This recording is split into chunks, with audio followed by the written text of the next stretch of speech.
Bismillahirrahmanirrahim. Assalamualaikum warahmatullahi wabarakatuh. Waalaikumsalam warahmatullahi wabarakatuh. Al-Fatihah ila arwahi sayyidina wa habibina wa syafi'ina Rasulillah sayyidina Muhammad ibn Abdullah sallallahu alaihi wa ala alihi wa ashabihi wa azwajihi wa dhurriyyatihi Allah ya'li darajatihim bil jannah wa yanfa'una bi asrarihim wa anwarihim wa ulumihim wa nafahatihim wa barakatihim fid dini wa dunya wal akhirah wa yaj'aluna min hisbihim ويرزقنا محبتهم ويتوفنا على ملتهم ويحشرنا في زمرتهم بالعافية وسلامة لهم الفاتحة.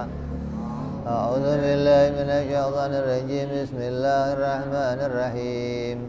الحمد لله رب العالمين الرحمن الرحيم مالك يوم الدين.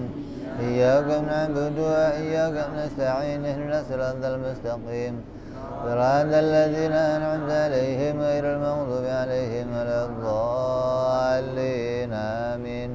بسم الله الرحمن الرحيم. نويت التعلم والتعليم والتذكرا والتذكيرا والنفع والانتفاع والإفادة والاستفادة والحث على التمسك بكتاب الله وسنة رسول الله صلى الله عليه وسلم ودعاء إلى الهدى والدلالة على الخير ابتغاء مرضاته وقربه وثوابه وحسن الخاتمة مع اللطف والعافية وصلاح العاقبة. Bismillahirrahmanirrahim. Alhamdulillahirabbil alamin. Wa bihi nasta'in ala umuri dunya waddin. Wassalatu wassalamu ala Rasulillah sayyidina wa habibina wa syafi'ina wa maulana Muhammadin sallallahu alaihi wa ala alihi wa sahbihi ajma'in. Amma ba'du. Qala musanniful kitab Hadratus Syekh Imam Ahmad ibn Athaillah rahimahullah wa ghafara lahu wa liwalidayhi wa nafa'ana bihi fid dharain. Thumma ila sahibu syarha ya Saleh bin Umar Darad rahimahullah wa ghafara lahu wa liwalidayhi wa nafa'ana bihima fid dharain.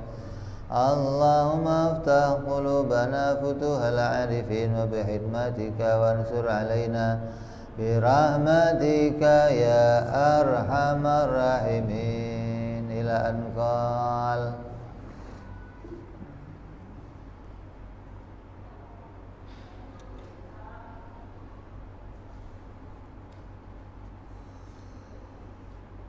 faqatuka laka dzatiyatun wa wurudul asbabi mudzakiratun laka bima khawfa alaika minha wal faqatu dzatiyatu la tarfa'uhal awarid.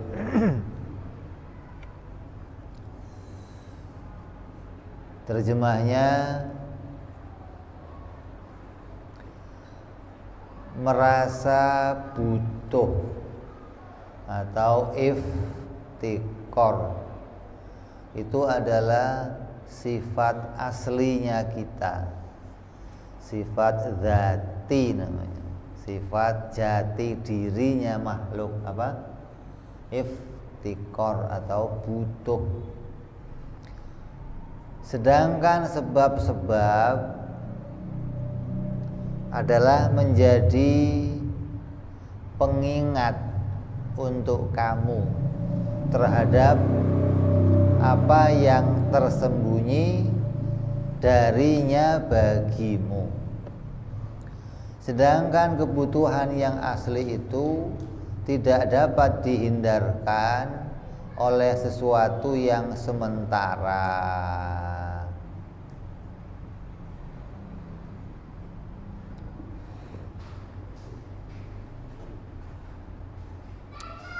Butuh adalah sifat dzati.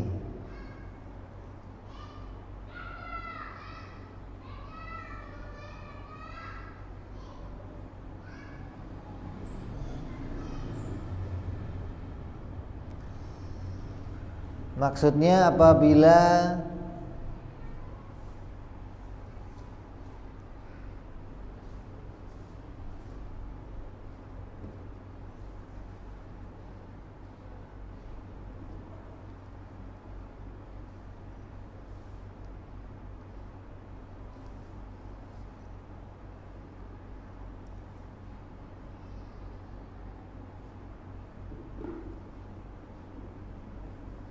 ini masih bersambung pada hikmah yang kemarin, yaitu nikmat apa? Ijad dan nikmat imdad. Ada dua nikmat yang lalu sudah kita bahas, nikmat ijad dan nikmat imdad. Kita semua butuh pada dua kenikmatan tersebut. Tanpa kenikmatan tersebut kita tidak akan bisa wujud. Kita nggak akan bisa melanggengkan wujud kita. Maka adanya keberadaan kita sekarang itu karena nikmat ijad dan nikmat imdad. Ijad itu diciptakan, imdad itu dicukupi kebutuhannya oleh Allah Subhanahu wa ta'ala.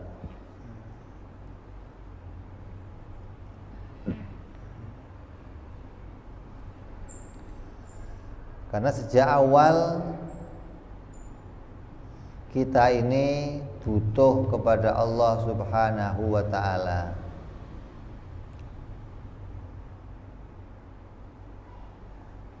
Butuh diwujudkan.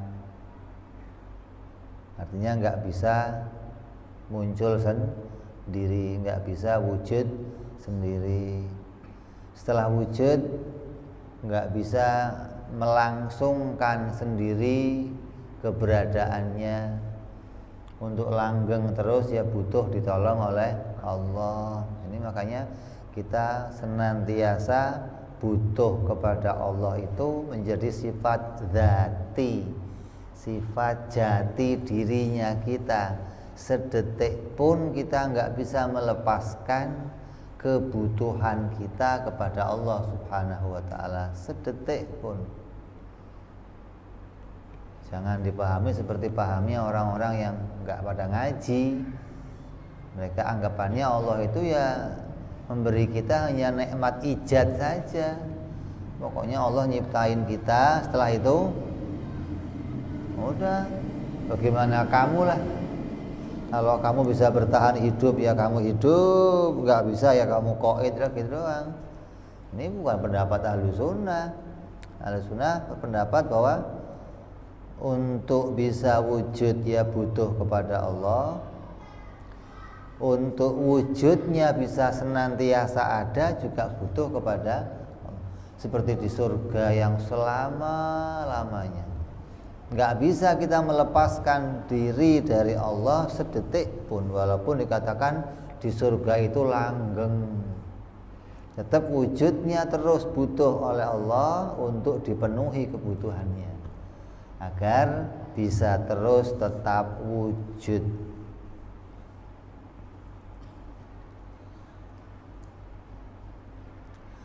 Tapi sifat butuh itu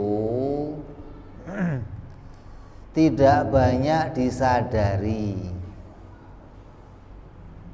oleh manusia, dan banyak di antara kita yang lupa bahwa kita itu selalu butuh kepada Allah. Artinya banyak yang lupa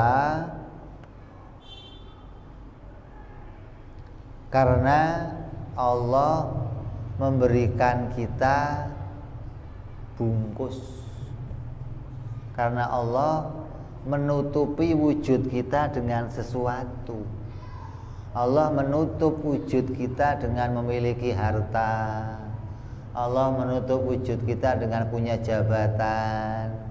Allah menutupi diri kita dengan punya segala yang kita inginkan. Maka keadaan yang ada di luar kita itu menutupi diri kita hingga kita nggak bisa melihat jati diri kita.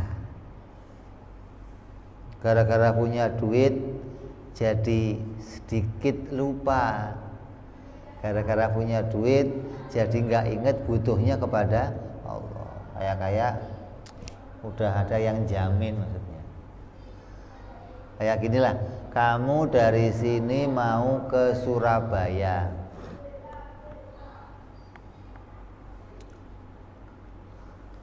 Nggak bawa duit, kira-kira berangkat nggak? Nggak. Hah? Nggak. Nah kalau kamu di sini disuruh ke Surabaya dikasih uang 10 juta, kira-kira ingat Allah nggak? Nggak ingat. 10 juta kamu lihat, ini naik pesawat sekian, jam sekian, nanti nginep di hotel ini. Allah kemana? Nggak masuk perhitungan kamu. Jadi ketika kita diberi sesuatu oleh Allah, dibungkus sedikit saja, jati diri kita jadi nggak kelihatan, hingga sifat butuh itu nggak nampak lagi pada diri kita. Kita nggak merasa lagi butuh kepada Allah. Nah, hilangnya perasaan butuh itu membahayakan, membuat kita jadi hamba yang lepas dari kenikmatannya Allah, membuat kita hamba yang lepas dari rasa syukur kepada Allah. Jadi kita itu nggak boleh lupa pada rasa butuhnya kita sama Allah. Sedetik pun nggak boleh lupa. Walaupun kita dibungkus dengan berbagai macam harta, jabatan, tahta, wanita, tetap kita butuh kepada Allah. Jangan dianggap, oh penggemar saya udah banyak, aman, nggak bisa. Oh, harta saya udah banyak. Itu semua tidak bisa menghilangkan sifat butuh kita. Jadi sifat butuh kamu itu dibungkus dengan apa saja tetap nggak bisa hilang. Kamu diberikan kunci dunia, kunci brankas dunia, seperti yang ditawarkan malaikat Jibril kepada Rasulullah SAW. Nah, ambil sendiri yang dibutuhkan. Ini brankasnya dunia, kebutuhan manusia di dunia sampai kiamat itu ada brankasnya. Ente masuk, ente pilih. Kuncinya yang pegang kamu bisa masuk bebas untuk ngambil apa saja. Tetap sifat butuh kamu nggak bisa hilang. Uang kamu di bank nolnya sampai berjatuhan, itu tetap kamu nggak bisa hilang sifat butuhnya kepada Allah Subhanahu wa Ta'ala. Jadi sifat butuh ini namanya sifat dzati. Seperti contohnya apa? Sifat dzati kita yang lain contohnya apa? Bertempat, itu nggak bisa hilang dari kita. Sampai kapanpun menempat akan ada pada diri kita. Mau kamu jadi presiden ya menempat, mau kamu jadi raja ya menempat, mau masuk comberan ya menempat, masuk gorong-gorong ya menempat. Nggak bisa nggak menempat, nggak selalu. Kenapa? Karena itu jati diri, sifat pokok namanya, atau sifat dzati disebutnya. Lah, iftikor, butuh kepada Allah, itu juga namanya sifat dzati. Hingga kita dibungkus apapun nggak bisa hilang. Sayangnya ketika dibungkus kemudian terhalang untuk melihat jati diri kita. Gitu loh. Baru dibungkus pakai ratusan ribu udah lupa. Wah, itu dibungkus miliaran, nggak bertuhan. Ente dibungkus jutaan aja kadang lupa Tuhan. Kok ente ngantongin uang miliaran triliun? Tuhan nggak ada ini kayaknya. Berat. Ini yang sering terjadi pada kita itu. Kehilangan kita kepada memandang jati diri kita.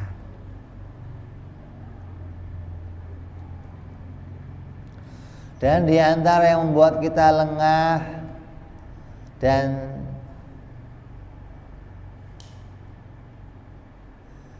membuat kita tidak memandang kepada jati diri kita adalah ketika kita punya harta, terus diberikan Allah kesehatan. Ini lo repot ini.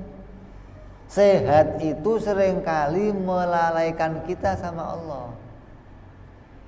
Bangun tidur sehat, mau tidur sehat, keluar kemana-mana sehat, badan sehat. Orang semua kena corona, kamu sehat terus. Ini kamu bisa lupa sama Allah nih, kayak saya ini Tuhan kayaknya. Ini udah keadaannya sama kayak Fir'aun.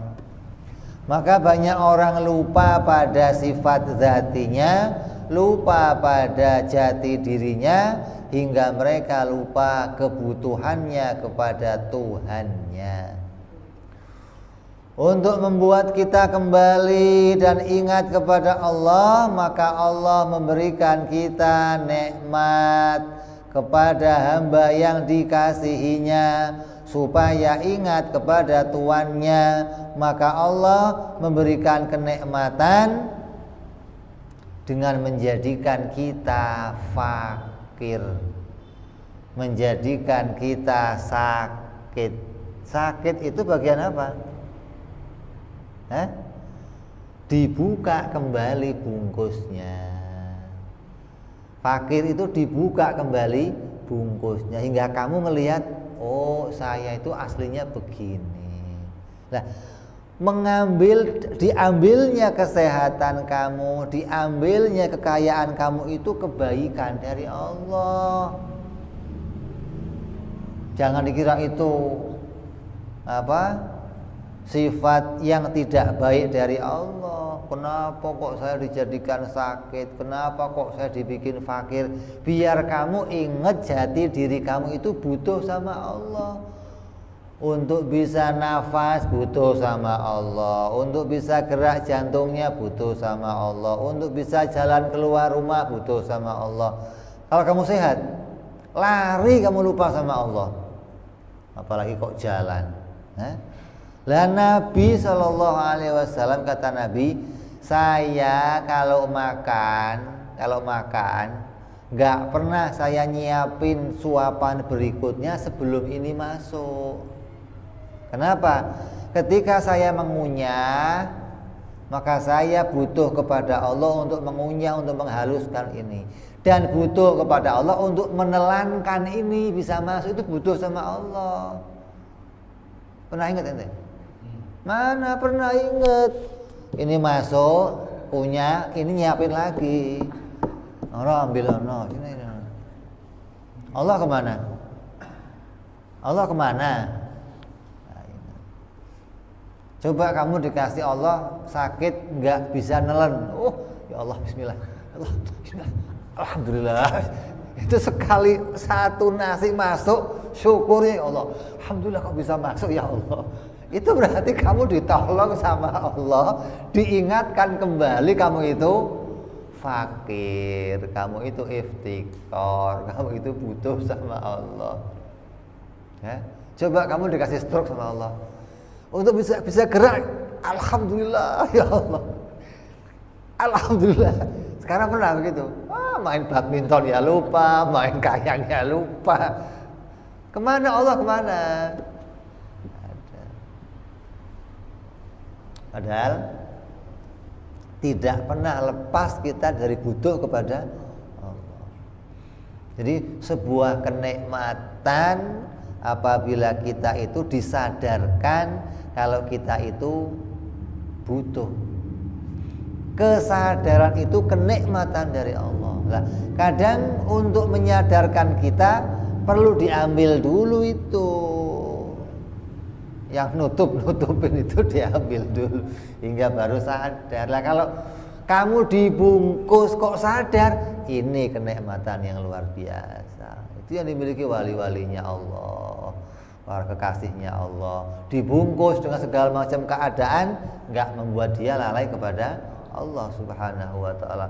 Jadi orang kaya ya ingat Allah, sehat terus ya ingat Allah, punya jabatan ingat Allah, punya kedudukan ingat Allah, punya kekuasaan ingat Allah. Nggak pernah sedetik pun dia lupa kalau ini adalah atas pertolongannya Allah Subhanahu wa ta'ala. Jadi karena sayang kepada kita diingatkan oleh Allah. Lah kadang yang diingatkan tuh nggak seneng, nggak terima. Kenapa saya dibikin fakir? Kenapa saya dibikin saya sakit begini? Allah nggak sayang sama saya, dasmu gitu. Jadi gara-gara nggak paham, nggak kenal kepada hak-haknya Allah, sifat-sifat Allah, hingga bawaannya curiga sama Allah. Kan repot, wong Allah kok disuudonin, Allah dicurigai kan berat. Zat yang memperkenalkan kepada kita dari awal Rahman Rahim masih dicurigai kan repot. Naik jabatannya, tahu-tahu brek jatuh. Kenapa ya Allah? Kok kenapa? Mestinya kalau ngaji ini tahu, oh jadi saya diingatkan. Untung ya Allah, alhamdulillah. Itu nggak pernah kamu nggak syukur kepada Allah. Nah gara-gara apa? Nggak pernah ingat kepada Allah, nggak pernah ngaji, maka untuk sampai ingat kepada Allah perlu diambil kembali. Allah berfirman apa? Antumul fuqara wallahu ghaniyul hamid. Kalian itu semua fakir, butuh kepada Allah. Hanya Allah zat yang maha kaya. Artinya hanya Allah zat yang tidak butuh kepada segala sesuatu. Selainnya Allah, makhluk semuanya itu butuh kepada Allah. Ketika datang kepada kita satu sebab, Allah datangkan satu sebab kepada kita, seperti sakit atau fakir, maka itu sebagai pengingat untuk kita atas perkara yang tersembunyi dari kita berupa sifat iftikor, berupa sifat butuh. Jadi ditampakkannya semua itu untuk menampilkan kembali sifat aslinya diri kita. Karena kalau kita waktu kita masih sehat dan berkecukupan harta, maka kita itu lupa pada sifat iftikornya kita kepada Allah. Karena menganggap bahwa harta itu bisa menuhin segala kebutuhan saya. Harta bisa menuhin segala keinginan saya. Harta bisa menjadi penopang untuk bergantungnya saya. Ini jauh nggak bisa sama sekali. Itu tertipu kita pada zahir yang kita lihat. Maka kita lupa pada iftikornya kita, pada sifat butuhnya kita kepada Allah. Dan ketika didatangkan sakit dan kekurangan harta, maka kita sedang ditampakkan betapa butuhnya kita kepada Allah. Lalu tampaklah sifat asli kita. Ibarat kastok. Kalau bawa dulu jelasinnya kastok. Kamu tahu kastok? Itu cantolan baju itu apa? Hanger. Ya. Iya. Kalau dikasih jas ya kayaknya keren, kasih. Kalau dibuka ya begitu doang. Itu aslinya itu begitu aslinya. Karena tertutup sesuatu, dia lupa pada dirinya. Atau digambarkan oleh yang lain seperti tembaga yang disepuh emas. Maka seseorang yang dirinya disepuk emas oleh Allah, maka tampak begitu mengkilat, begitu mengkilau, hingga dia lupa dirinya tembaga. Dia lupa dirinya itu sesuatu yang gak berharga, hingga dia melupakan butuhnya kepada yang lain.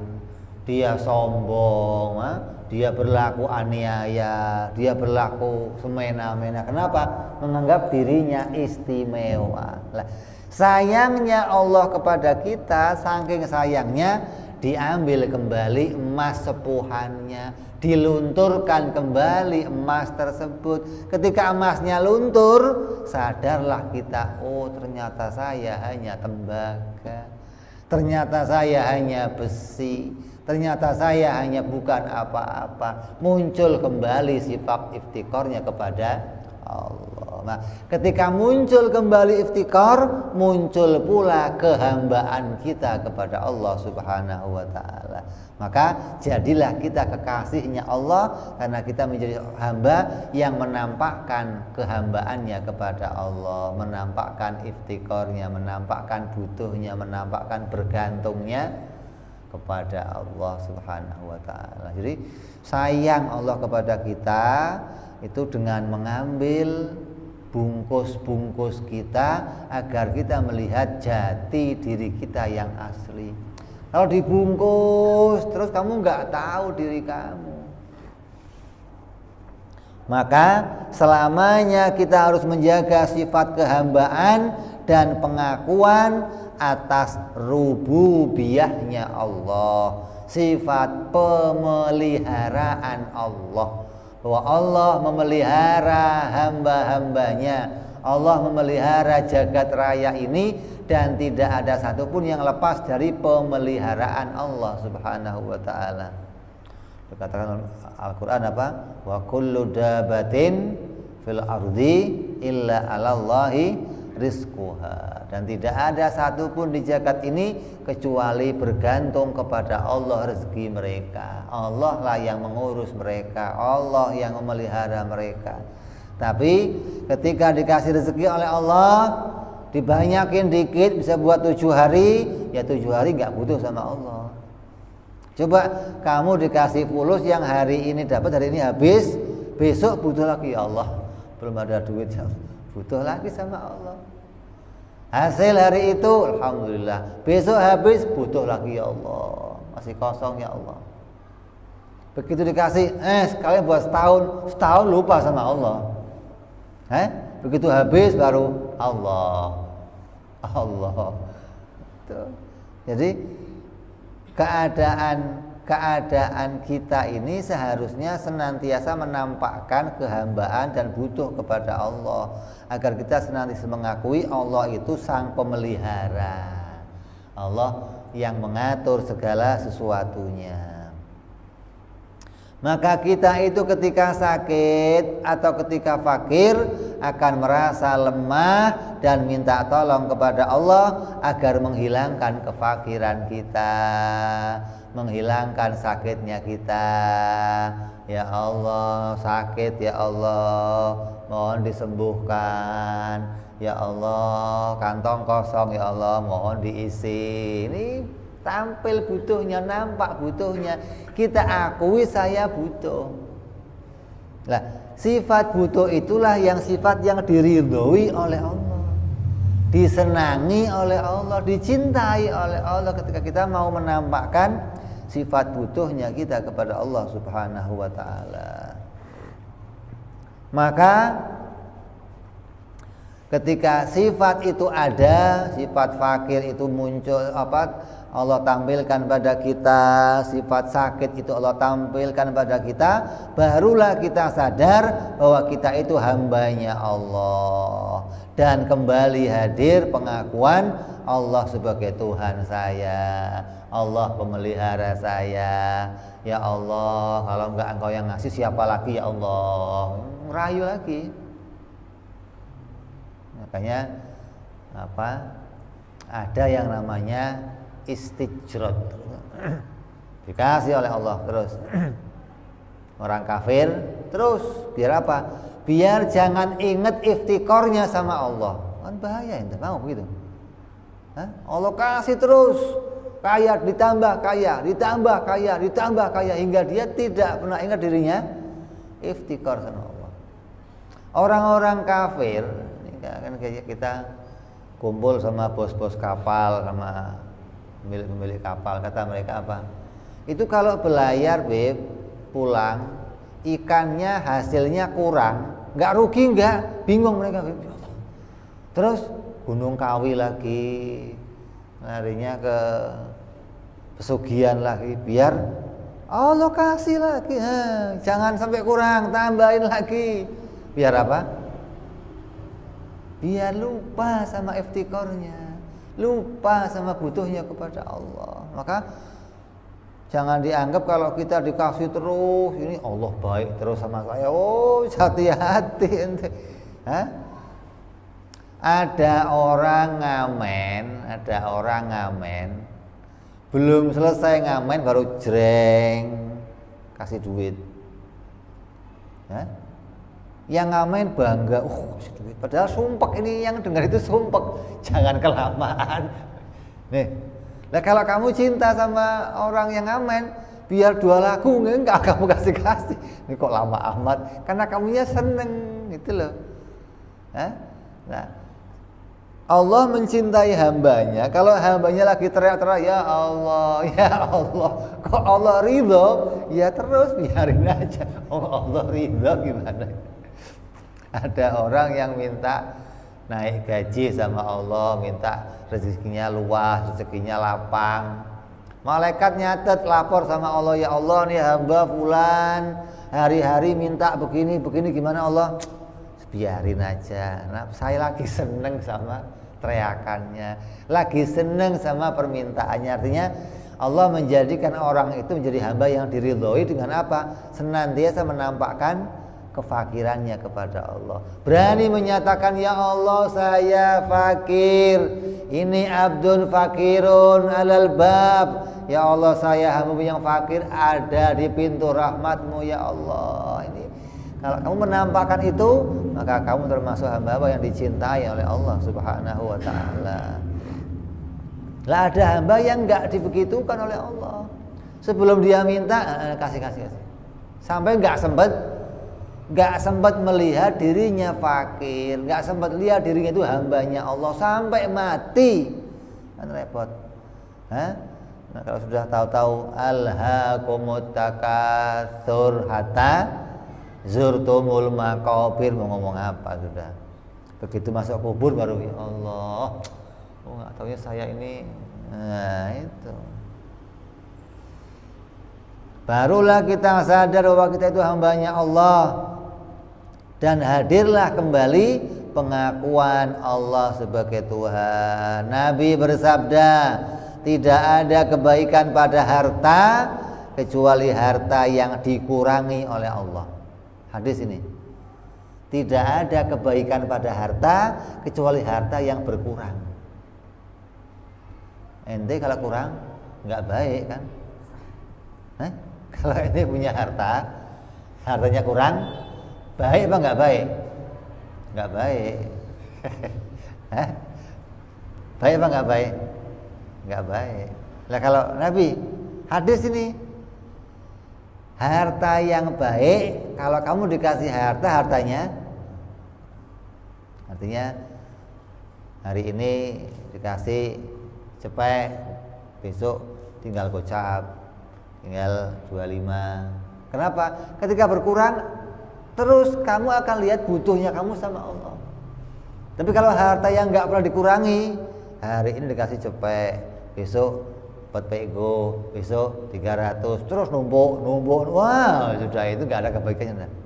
Itu tidak ada kebaikannya harta begitu. Jadi jangan dianggap bahwa kalau ada orang kok hari ini buka pabrik kaya, tambah kaya, bagus loh saya. Oh, kata Nabi jelek. Kita kenapa? Kamu punya jalan untuk lupa kepada Allah, kecuali tambahnya harta, tambahnya ingat sama Allah. Artinya nambah itu enggak mengurangi sifat iftikornya kita. Nambah itu enggak mengurangi hilangnya butuhnya kita kepada Allah Subhanahu wa ta'ala. Yang berat kan Dikurangi itu maksudnya Nabi baik itu dikurangi agar kamu ingat sama Allah. Artinya berarti harta yang baik, harta yang terus membuat kita ingat kepada Allah Subhanahu wa taala. Dan tidak ada yang baik pada tubuh yang tidak ada sakitnya. Orang semua sakit paling gak seneng. Gimana caranya badannya enggak sakit? Karena Nabi, tubuh yang enggak pernah sakit, tubuh yang enggak ada kebaikan pada dirinya. Coba. Jadi tubuh yang baik gimana? Tubuh yang sering didatengin sakit. Kenapa? Karena sakit itu membuat kita nampak iftikornya kepada Allah. Nah kita kan repot, melarat enggak mau, sakit enggak mau, maunya apa? Maunya kaya terus, sehat. Gimana coba? Padahal itu dua sifat, dua keadaan yang membuat kita jauh dari merasa butuh kepada Allah Subhanahu wa taala.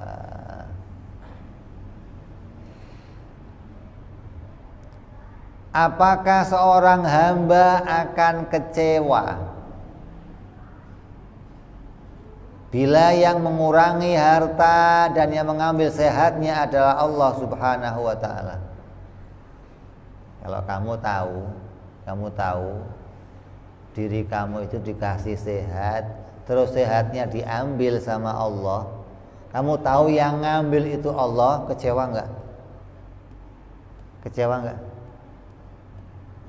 Kamu dikasih harta, yang ngambil hartanya itu Allah, kamu kecewa enggak? Bagaimana mau kecewa? Lah, gara-gara kamu nggak tahu yang ngambil itu Allah, kecewa. Gara-gara si Anu saya melarat. Nah, ini apa nih? Gara-gara si Anu saya sakit begini, coba saya nggak sakit, kecewa. Gara-gara si Anu perusahaan saya bangkrut, gara-gara si Anu perusahaan saya nggak goal, proyek saya gagal, si Anu. Allah kemana? Kecewa hidupnya. Isinya penuh dengan dendam, penuh dengan amarah sama orang lain, penuh kebencian sama orang lain, menganggap yang mengambil itu bukan. Kalau kamu sadar bahwa itu yang mengambil kembali adalah Allah, adapun jalannya mau lewat siapa saja terserah.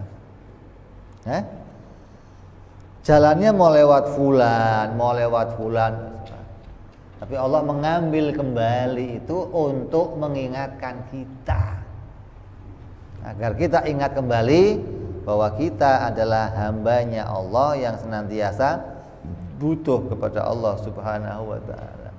Makanya kalau orang itu tahu sifat-sifatnya Allah, maka akan tahu bahwa kebaikan yang didatangkan Allah itu rupanya bukan hanya bentuk kekayaan saja, bukan hanya bentuk kesehatan saja. Kadang kefakiran itu bentuk kebaikan dari Allah, kemelaratan bentuk kebaikan dari Allah. Makanya bawa dulu seringkali begitu, kalau ada orang ngaji bertahun-tahun ngilang, nggak kelihatan, begitu sudah melarat, kerjaan bangkrut, perusahaan hilang, ngaji. Minta maaf bah, lama nggak ngasih, kenapa? Sekarang bangkrut bah. Jadi ngaji lagi, kata bah, mudah-mudahan bangkrut terus kamu. Jangan bah, jangan bah. Bangkrutnya itu baik buat kamu. Kenapa kamu diingatkan oleh Allah untuk kembali? Tapi nggak enak, ya nggak enak. Ya Allah. Makanya kalau sudah ada orang kok mau ke ngaji terus melarat, seneng kita. Karena orang kaya itu jarang yang serius mau ngaji, jarang. Yang serius ngaji itu orang fakir, melarat serius ngajinya. Lihat kaya ya enggak, apa ya enggak, ngaji juga enggak rajin, lu mau ngapain lagi? Jadi modal utamanya mendekat kepada Allah. Hanya orang-orang fakir yang bisa serius. Orang kaya ngajinya tengok koneksi mana ini yang bisa bisnis, ngajinya minta doa proyek biar lulus, ngajinya mau punya hajat biar punya nggak murni ngaji, itu jarang orang kaya begitu, jarang. Kalau fakir ya sudah, mau apa lagi, orang nggak punya yang diharapin, ngaji aja lah. Jadi beruntungnya orang dijadikan fakir sama Allah. Jadi kalau kamu kok ngerti hikmah, maka akan tahu yang demikian. Maka Nabi doanya apa? Allahumma ahyini miskinan wa amitni miskinan. Pernah kamu doa begitu? Mana pernah. Doanya aja ya Karim, ya Arhamar Rahimin, ya Fattah, ya Razzaq. Doanya isinya Razzaq, nggak pernah doa yang lain.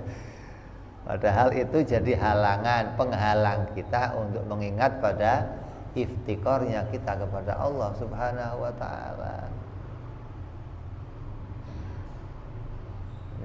Ini hikmah yang luar biasa. Kamu dibuka, kamu diajak untuk melihat ini loh aslinya kamu. Dan kalau dibuka itu oleh Allah, jangan kecewa, gitu loh. Kamu harusnya gembira karena kamu dikembalikan kepada jati diri kamu. Ada enggak orang melarat takut melarat? Ada? Ya aneh kamu. Saya takut melarat. Kamu itu biarpun hartanya triliunan tetap melarat. Artinya tetap fakir kepada Allah. Masa ada orang fakir takut fakir, kan repot. Ada orang fakir pengennya istighna, kan repot. Yang istighna hanya Allah. Kamu nggak bisa istighna, nggak bisa. Biarpun harta kamu berapapun, kamu nggak bisa istighna. Yang ghaniyul mutlak itu hanya Allah. Kamu biar harta berapapun tetap fakir, tetap iftikar. Ini yang harus kita pegang dalam hati kita, hingga nggak pernah melepaskan rasa butuh kepada Allah. Tiap hari bunyinya apa? As-Somad, As-Somad, Ya Somad, Ya Somad, Wahidat, yang memiliki kebutuhanku, penuh hartanya, yang diminta Ya Somad. Kenapa? Ini engkau semua yang ngasih ya Allah. Kalau nggak ada As-Somad, nggak akan bisa ini semua.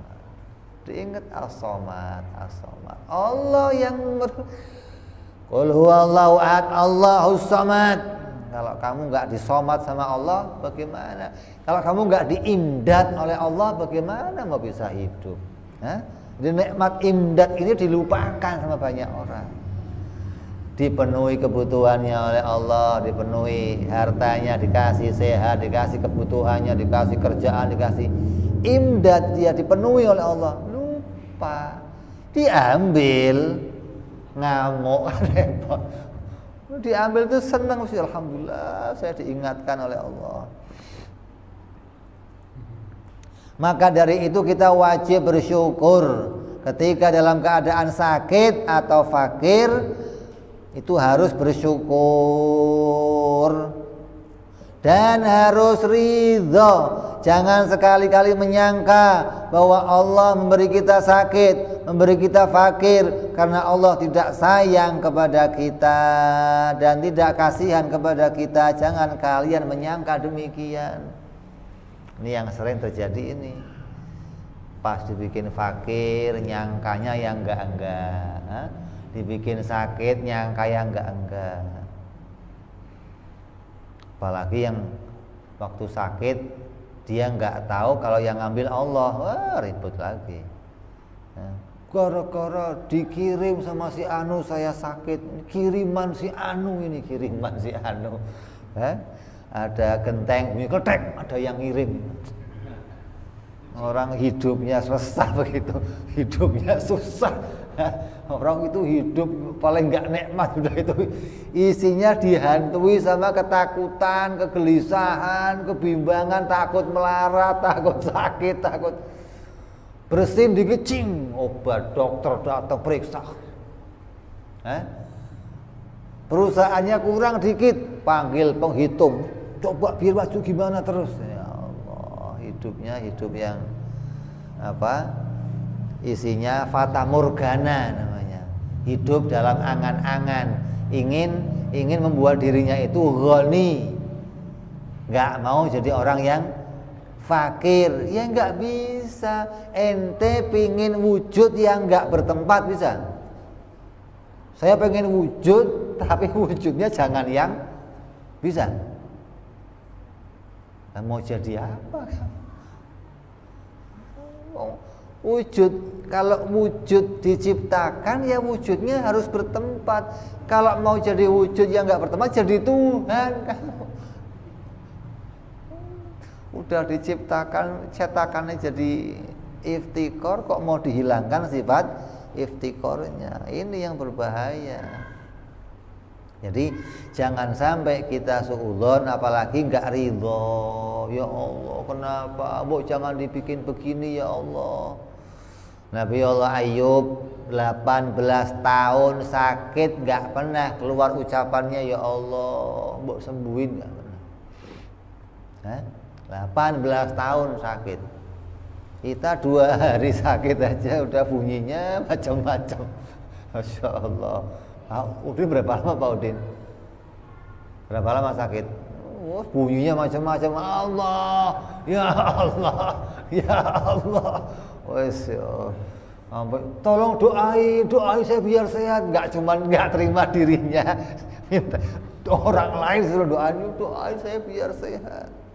Doain biar saya maju usahanya ya Allah.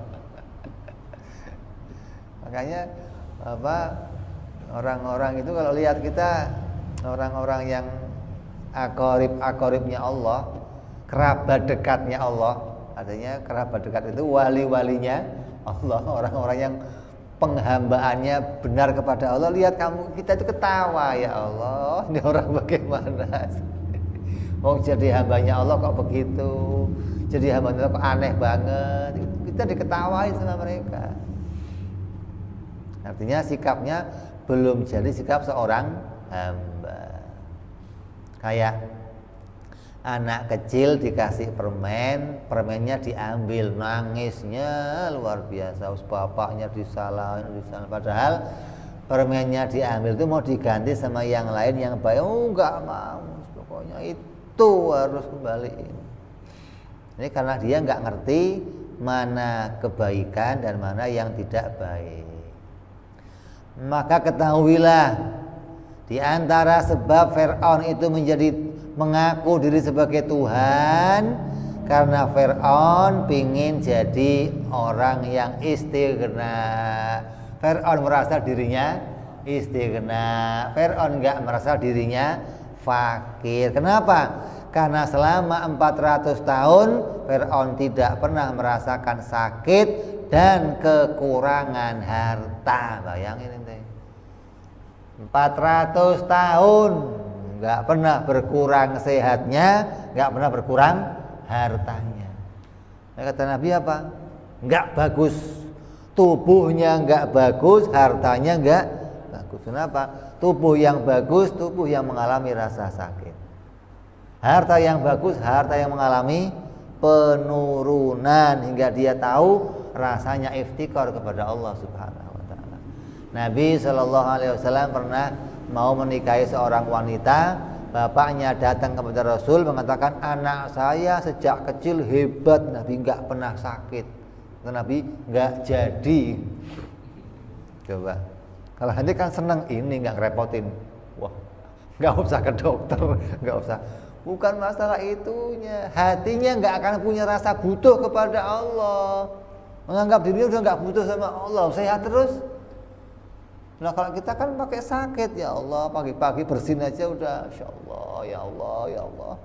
Terus yang diundang-undang Allah terus, karena nampak kefakirannya. Lah Allah menjadikan ini, emang Fir'aun dikehendaki Allah nggak ingat sama Allah.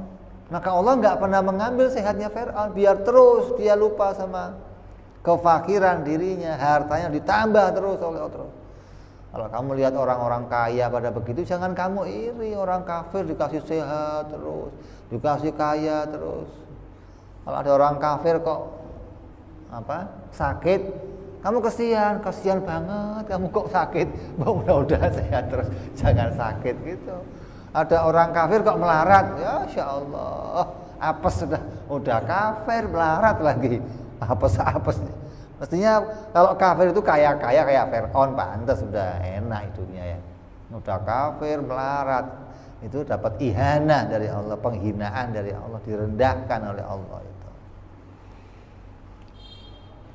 400 tahun Fir'aun tidak pernah merasakan sakit dan tidak pernah merasakan kehilangan atau kekurangan harta, hingga tak pernah pula berkeringat untuk mengalami kesulitan itu. Keringetan aja nggak pernah, ngangkat meja ini nggak pernah. Ini kan ngos-ngosan melulu, ngangkat ngos-ngosan, ingat berat. Fir'aun nggak pernah. Mau ngangkat piring aja nggak pernah. Fir'aun suruh nyuci piring nggak bisa dia. Gimana cara nyuci piring, nggak ngerti dia. Kenapa? Semuanya diladeni, semuanya dilayani, semuanya, hingga dia betul-betul merasa saya Tuhan, kayaknya ini kayaknya Tuhan. Dalam keraguannya, Haman, memang kamu Tuhan penguasa Mesir. Oh berarti benar, ini memang bajingan juga Haman itu. Pendukung-pendukungnya itu yang membuat dia tambah lalai kepada Allah. Kalau saja Fir'aun mengalami sekali saja pusing selama 1 jam, niscaya dia nggak akan pernah ngaku Tuhan. Pernah pusing 1 jam, cenut, obatnya apa? Nah, tolong beli obat. Nah, ini nggak bakal ngaku Tuhan dia. Dia akan sadar dirinya lemah, dirinya butuh ditolong, butuh disembuhkan. Karena nggak pernah ngerasain itu, saya nggak pernah butuh sama siapapun. Butuh disehatkan enggak, butuh dikuatkan enggak, butuh dibantu harta enggak. Dia nggak pernah butuh siapa itu? Yang nggak pernah butuh siapa? Tuhan. Maka dia saya Tuhan. Saya nggak pernah butuh. Saya kata ulama, kalau Fir'aun kok sejam aja pernah sakit perut, namanya mulus-mulus, wah, nggak bakal ngaku Tuhan dia. Tapi Allah nggak kasih itu untuk Fir'aun. Allah kasih dia terus sehat. Maka dia tidak akan pernah mengaku sebagai Tuhan. Maka yang demikian itu pengingat bagi orang awam, agar orang-orang awam ini bisa kembali mengingat jati dirinya. Orang awam itu maksudnya kayak kita yang gampang lupa, yang kalau dibungkus sedikit lupa dalamnya maksudnya. Ini orang awam namanya. Nah, berbeda dengan orang-orang arifin, orang-orang yang ma'rifat kepada Allah, maka mereka itu tidak pernah putus dalam mengingat kepada Allah dan selalu merasa butuh kepada Allah dalam setiap waktu, dalam setiap keadaan, dalam keadaan susahnya, dalam keadaan senangnya, dalam keadaan sehatnya, fakirnya, sakitnya, melaratnya, kayanya, nggak pernah lupa sama Allah. Ini yang dibungkus apapun nggak bermasalah, ini bagi mereka ini.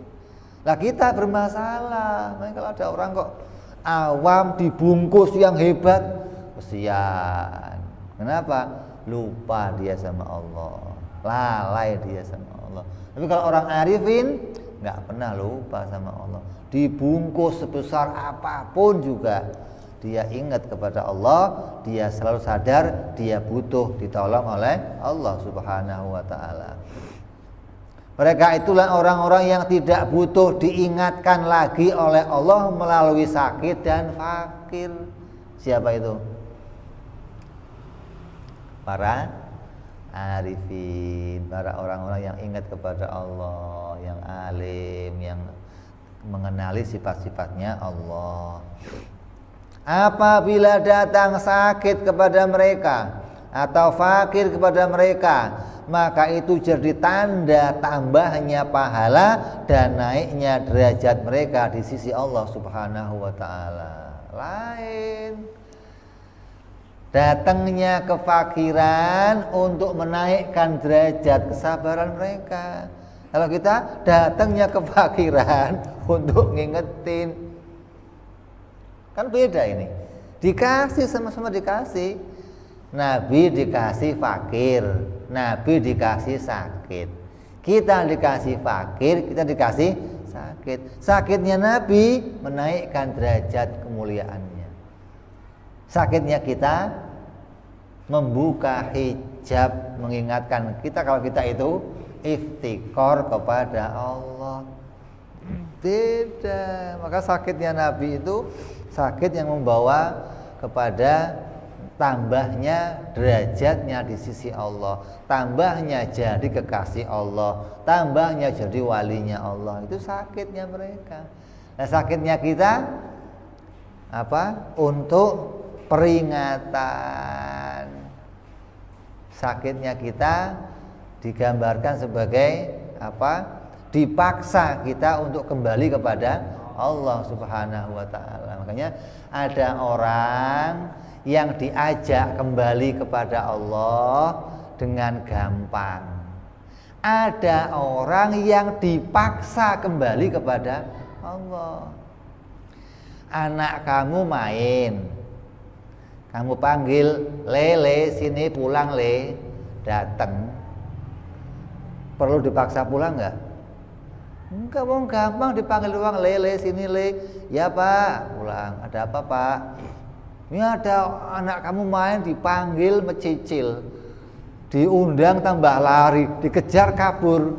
Itu yang begitu kena kamu peluk, kamu bawa pulang. Dia lepasin, Pak, lepasin. Nggak ada urusan, pulang. Apa itu namanya? Dipaksa untuk pulang. Itu kita begitu. Dipaksa untuk fakir, dipaksa untuk melarat agar apa? Kamu dipaksa sadar oleh Allah Subhanahu wa taala. Itu loh. Jadi ada orang yang dipanggil oleh Allah segera datang. "Saya hambamu ya Allah, anak abdika ya Allah, tunduk kepada Allah." Ada yang sono ini yang hati-hati ini ya. Tahu-tahu stroke aja ya, baru kamu tahu-tahu perusahaannya buak. Jadi jangan sampai kita dipanggil oleh Allah, diundang oleh Allah dengan paksaan. Kenapa kok dipaksa? Karena Allah sayang sama kita. Bapak yang sayang sama anaknya, begitu sore anaknya waktunya mandi, main di mana-mana, angkat doang, nggak ada urusan. Mau anaknya lagi main, lagi seneng, lagi angkat, pulang. Kenapa? Agar anaknya bisa mandi, bisa bersih, bisa. Ini orang tua yang sayang sama anaknya, yang nggak sayang. Alah bodoh amat, lu mau pulang kayak gak pulang. Kalau bisa kasih ongkos yang jauh mainnya, lu jangan pulang-pulang sekalian lu. Itu makanya hamba yang nggak diridhoi Allah, nggak disuruh pulang oleh Allah, nggak diundang-undang. Kalaupun diundang ada adzan, kalau perlu kasih walkman, biar nggak denger loh. Kasih mainan biar nggak denger nih, biar jalan terus. Allah berfirman, "Kulla insani layad kalla innal insana layadgha ar-ra'a ustaghna." Ketahuilah, sungguhnya manusia itu betul-betul melampaui batas atau tersesat karena dia melihat dirinya serba kecukupan. Firman Allah itu. Maka orang yang menganggap dirinya enggak butuh sama Allah, itu orang yang melampaui batas, orang yang tersesat. Maka sifat iftikar yang merupakan jati diri kita itu tidak akan bisa hilang. Dengan datangnya semua perkara baru seperti apapun itu, kaya, sehat, jabatan, tetap fakir. Kenapa? Tetap butuh kepada nikmat apa? Istimdad. Nikmat imdad.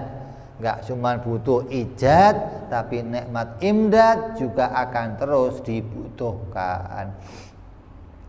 Maksudnya semua yang ada pada kita seperti sehat, kekayaan, kekuasaan, jabatan tidak bisa menghilangkan sifat iftikar kita kepada Allah. Karena Allah Subhanahu wa taala mampu seketika itu pula menjadikan kita sakit, menjadikan kita miskin, menjadikan kita lemah, terhina. Allah mampu seketika bikin itu. Jadi kalau seketika dibikin itu sama kita, tandanya Allah perhatian, gitu loh. Jangan malah tandanya Allah nggak beres sama saya ini. Wah, ini orang-orang yang nggak kenal kepada hak-haknya Allah Subhanahu wa ta'ala.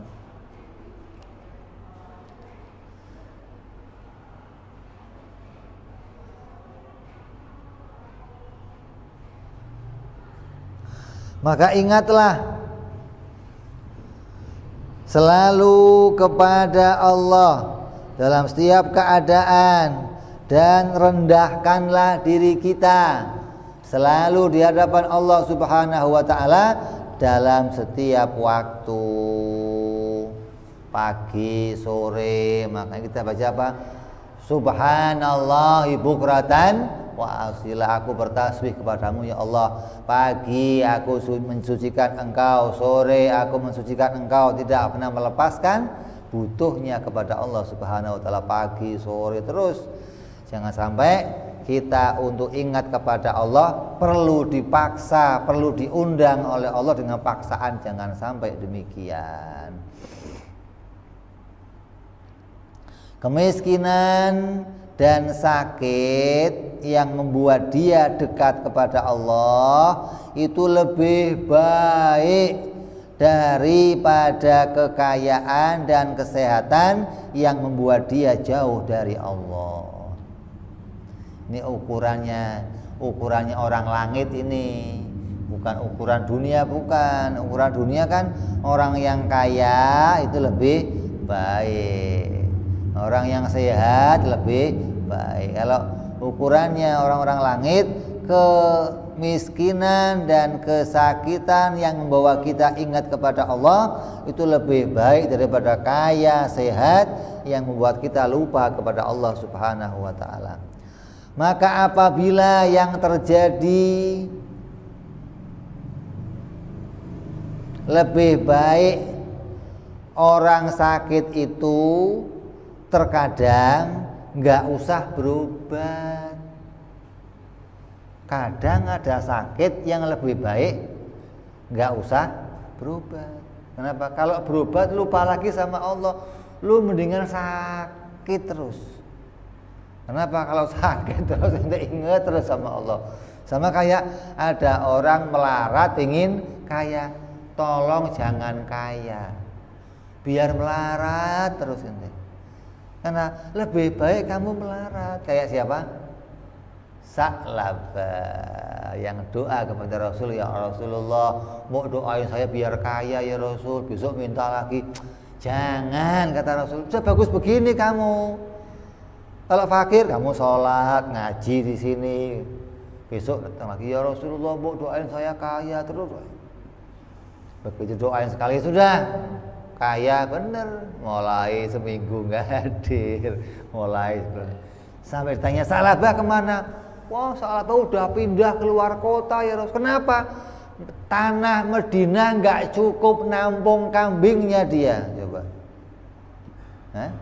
Sampai nggak sempet Jumatan, nggak sempet ngurus yang lainnya, sampai zakat nggak diurus sama dia. Tanya apa? Allah jadikan dia lupa kepada Allah. Maka kata Nabi apa? Kamu nggak kuat kalau kaya, kamu mendingan melarat. Jadi jangan jadi orang kaya. Ini udah cetakan melarat, nyupang, repot. Sudah dicetak melarat, udah nggak usah macam-macam, udah cukup melarat aja. Sama kayak orang tadi sakit, ada sakit yang kata ulama, lu mendingan sakit, jangan jadi orang yang sehat. Berobat jangan. Ada yang berobat itu tidak lebih baik gitu loh. Ada yang berobat lebih, ini orang sakit, berobat dong kamu biar jadi baik, biar sehat. Ada orang sakit nggak boleh. Apa contohnya? Ya tadi itu sakit yang mengingatkan kita kepada kefakiran kita. Begitu pula sakit yang membuat dia meninggalkan dosa. Ini minum arak, batuk, darah. Lagi dong, enggak, tobat saya. Ini mendingan sakit begitu dia. Kalau enggak gimana? Nyekek dulu masalahnya. Begitu nyekek, batuk, darah. Nah, tobat. Itu lebih baik dari dia daripada sehat tapi nyekek. Nah, yang begitu gimana? Jangan sembuh, biar sakit terus. Kenapa kalau dia sembuh nyekek lagi masalahnya? Jadi ada kata ulama, sakit lebih baik dari kamu. Ada pula seperti penyakit yang membuat dia meninggalkan dosa. Ada penyakit yang tidak bisa lagi diharapkan sembuhnya. Ini di antara contoh orang-orang yang nggak usah berobat ini, yaitu orang yang sakitnya membuat dia ingat sama Allah, yang sakitnya membuat dia berhenti dari dosa, orang yang sakit yang nggak punya harapan sembuh, nggak usah diobatin, ngabisin duit doang, ngapain? Kesian dianya bawa ke dokter dioperasi, nggak bakal sembuh. Penyakit tua, penyakit, udah kadang anaknya kesian, bapak saya, ya Allah, di rumah sakit dibelek-belek doang nggak sembuh, mati terakhirnya. Mendingan di rumah bacain Yasin udah biar mati di rumah, ngapain diajak ke rumah sakit? Jangan dikira bakti, itu nggak berbakti malah, itu nggak ngerti penyakit mana yang perlu diobatin, mana yang nggak perlu diobatin. Jadi tahu diri gitu loh, nggak semua penyakit perlu dibawa ke rumah sakit. Itu kadang berlebihan loh maksudnya, hingga orang tuanya yang pingin di rumah tenang, anaknya kumpul bacain Yasin, enggak, buang ke rumah sakit lorok, ya Allah. Akhirnya badan dibolongin semua, dijahit semua, dibor semua, tetap aja mati. Saya sering kali pesan sama kawan-kawan, kalau orang tua kamu sakit, bawa ke rumah sakit. Kalau sampai mau dioperasi, bawa pulang. Tanya, nih kalau dioperasi kesembuhannya berapa persen? Nggak jelas ya, nggak usah. Kalau ini kalau dioperasi sembuh, nah operasi. Kalau waduh nih kayaknya susah, nggak usah, ngapain, udah tahu susah pakai lo mau ada doang. Jadi anak juga harus tahu keadaannya, nggak perlu memaksakan diri pada kesembuhan orang tuanya yang memang sudah nggak punya harapan untuk sembuh. Beda yang punya harapan sembuh, kita usahakan, kita upayakan. Ada pula penyakit yang nggak perlu berobat, penyakitnya orang yang sombong dengan penyakit itu jadi tawadhu. Mukanya ganteng, sombong dia, begitu tompel keluar, jadi malu. Mendingan lu begitu punya tompel, jangan hilang tompelnya, udah biar lu tawadhu jadinya, biar lu tunduk. Lo gara-gara diberikan sesuatu hingga dia sombong, maka dikasih penyakit, hilang sombongnya, maka itu lebih baik untuk dia sakit daripada sembuh. Maka sesuatu yang sedikit tapi cukup, sedikit tapi mencukupi, itu lebih baik daripada banyak tapi menyesatkan. Banyak tapi menjerumuskan, sedikit tapi berkah lebih baik. Artinya kamu punya uang, ya pas-pasan lah, pas buat beli mobil, pas buat beli rumah gitu maksudnya, pas buat kawin lagi, itu udah cukup, nggak usah berlebihan enggak, yang penting pas gitu loh. Orang kan butuhnya pas. Kadang orang seneng sama jumlah rekening di tabungan, seneng, lagi-lagi cek saldo, masih banyak loh, cek saldo masih. Seneng tulisan yang keluar itu seneng, maksudnya bukan seneng makainya tapi seneng itu orang nggak beres. Nah, yang penting cukup, nggak usah pakai rekeningnya banyak-banyak. Ngapain rekening banyak tapi nggak dipakai, dikumpulin doang begitu. jatahnya mati, akhirnya anaknya yang dapat. Istrinya janda yang kaya dapat kawin lagi, dianya apes banget, gua yang ngumpulin, gua nggak bisa ngerasain, bini gua malah yang kawin lagi, anak nggak beres. Jadi sedikit tapi mencukupi itu lebih baik daripada banyak tapi menyesatkan atau menjerumuskan. Dan sedikit harta yang sedikit tapi bisa bersyukur lebih baik daripada harta yang banyak membuat kita lupa. Jadi segala yang tetap bisa menunjukkan pada kefakiran kita itu lebih baik dari apapun yang membuat kita lupa pada kefakiran kita. Ini tingkatnya orang awam seperti kita. Kalau orang-orang yang wali-wali kekasihnya Allah, nggak perlu diingatkan lagi oleh Allah, asal mau diundang, bulan sami'na ya Allah, datang, nggak pakai repot, nggak usah. Ente udah azan, qomat, harim buka sendiri, anak ngereng masih belum bangun juga, kapan bangunnya? Nah kalau yang alim-alim belum azan udah bangun dia, wah udah mau subuh, siap-siap. Kalau ini kan enggak, udah mau dua ini lari baru sholat. Ya begitu itu ya, tahu-tahu stroke aja langsung, tahu-tahu. Makanya kita bersyukur kepada Allah Subhanahu wa taala diberikan jalan untuk bisa senantiasa ingat kepada Allah.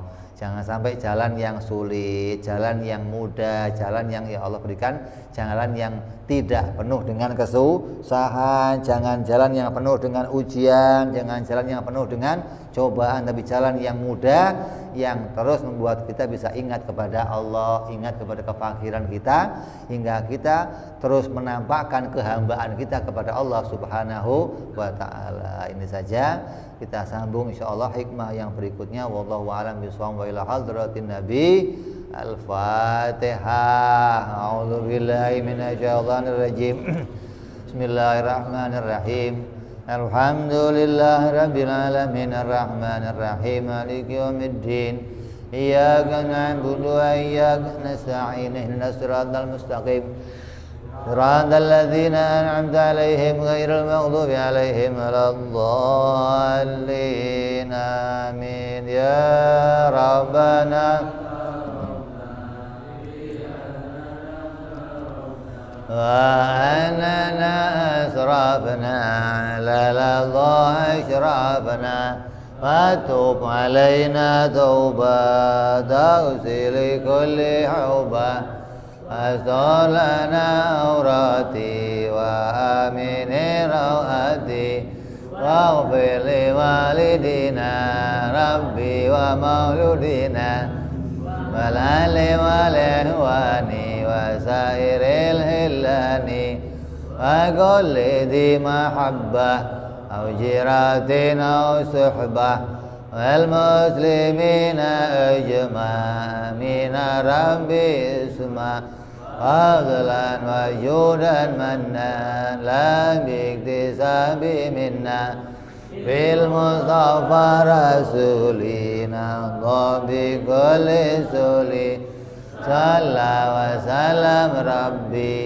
عليه عند الحب وآله وصحبه داد ضعف صحبي والحمد لله بالبدء والتناهي سبحان ربك رب العزة عما يصفون سلام على المرسلين والحمد لله رب العالمين.